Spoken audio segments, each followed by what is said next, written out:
kendaraan bermotor. Dari hasil pelaksanaan selama kurang lebih 2 minggu, kita bisa mengungkap 44 TO. Jadi TO-nya memang 44, bisa 100% kita ungkap. Kemudian total tersangka itu ada 100, kemudian terdiri dari TO-nya 44 dan non-TO-nya 56. Kemudian barang bukti yang kita amankan itu cukup banyak.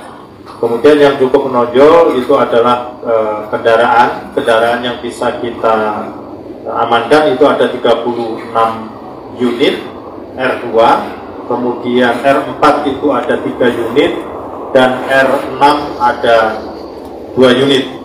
Kemudian ada HP itu sejumlah 45 unit. Kemudian yang lain-lain itu masih banyak barang bukti yang kita amankan. Kemudian dari pelaksanaan operasi itu LP yang kita terbitkan yaitu ada 48 laporan polisi.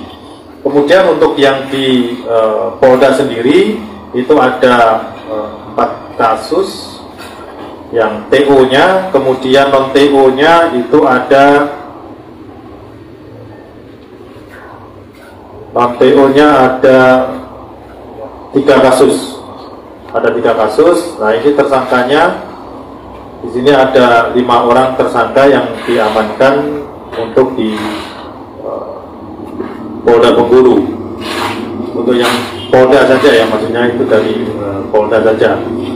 Kemudian untuk data secara terinci untuk Polres-Polres berapa jumlah tersangkanya, berapa barang bukti, berapa jumlah kendaraan bermotornya nanti ada di data ini. Nanti silakan rekan-rekan untuk diambil, karena kalau dijelaskan satu-satu nanti cukup panjang. Itu sebagai pengantar pada rilis pagi hari ini. Nanti untuk rekan-rekan apabila ada pertanyaan atau penjelasan lebih lanjut silakan untuk ditanyakan. Pak, untuk yang di Direktorat di Polda ini Pak, di hukumnya ini apa tindak pidananya apa nih Pak? Surat atau surat Pak? Yang 5 orang ini? Surat dengan curanmor. Surat dan curanmor. Barang buktinya untuk yang di Polda itu ada 5, 1 unit HP, ada 4 unit ya. 5 unit HP dan 1 unit R2 jenis Honda CBR ini, termasuk ini juga ada 3. Ini yang kakinya pincang kenapa Pak? Kakinya pincang ini dilakukan tindakan oleh anggota di lapangan selama proses penangkapan. Kasusnya Pak? Curanmor. TO Pak? Iya. Sudah berapa lama Pak jadi TO Polda? Nah, ini nanti kurang lebih 2 bulan. ya, 2 bulan. Kalau untuk tersangka ini ada anak di bawah umur Pak? Tersangka nggak ada, dewasa semuanya. Residivis Pak? Kalau di bawah umur nggak dibawa ke sini. Residivis Pak?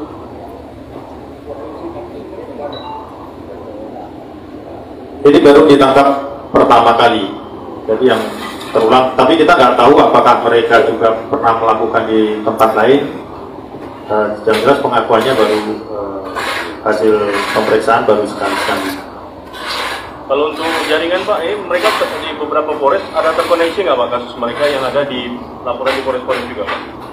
Khususnya di PUT? Kalau yang di ini enggak, tetapi tidak tertutup kemungkinan karena mereka kan melakukannya juga tidak di satu tempat. Mungkin ada melakukan di sini, kemudian melakukan di Polres wilayah Polres lain, itu sangat memungkinkan.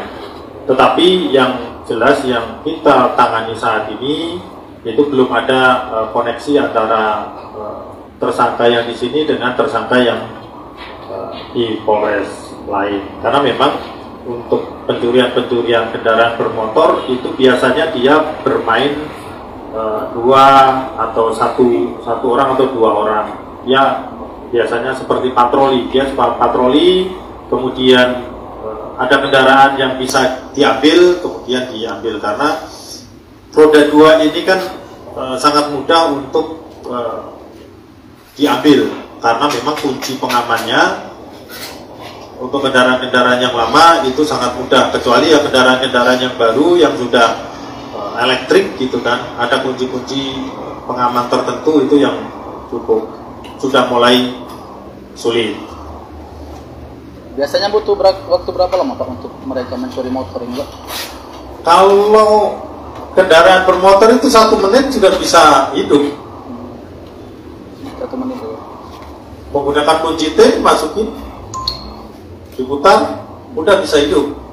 Makanya kita sarankan untuk seluruh masyarakat yang mempunyai kendaraan, ya parkirnya harus di tempat yang benar, kemudian lebih bagus digunakan kunci ganda, kunci pengaman, baik itu yang bersifatnya elektrik maupun yang sifatnya manual, sehingga kalau mereka kuncinya bisa terbuka tetapi dia tetap tidak bisa membawa kendaraan dalam waktu cepat. Ya. Hasil ungkapan operasi Nusantara 2 dengan operasi Nusantara 1 ini seperti apa perbandingan? Kalau kita bandingkan, memang yang kedua ini kita cukup berhasil karena capaiannya 100% TU-nya.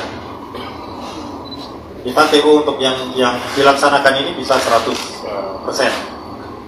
Dan non TU-nya justru juga lebih banyak dibandingkan TU-nya. Ini berdasarkan laporan masyarakat atau memang kita yang mendapatkan di lokasi? Ya, kalau kita melakukan penyelidikan tentu kita ada peran serta masyarakat. Selain kita bekerja, tentu kita ada bantuan dari masyarakat, baik itu berupa informasi, kemudian laporan, dan lain sebagainya, sehingga kita bisa mengungkap kasus ini. Oleh karena itu, kita juga butuh peran serta masyarakat agar Polri ini bisa melakukan pengungkapan kasus. Karena kalau Polri sendiri, jumlah anggota kita juga sangat terbatas, kemudian waktunya juga terbatas, sehingga apabila peran serta masyarakat itu banyak, tentu kita lebih mudah untuk melakukan pengungkapan kasus. Pak, uang hasil pencurian ini mereka gunakan untuk apa Pak?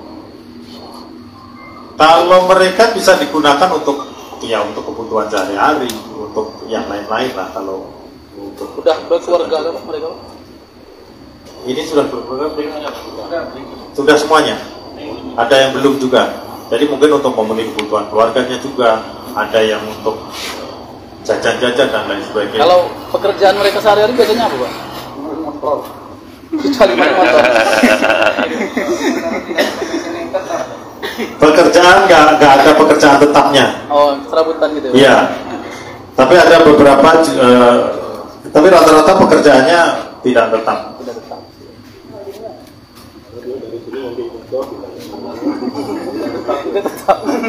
Itulah pekerjaannya mungkin salah satunya. Tetapnya pindah-pindah Pak ya. Ada lain? Udah cukup.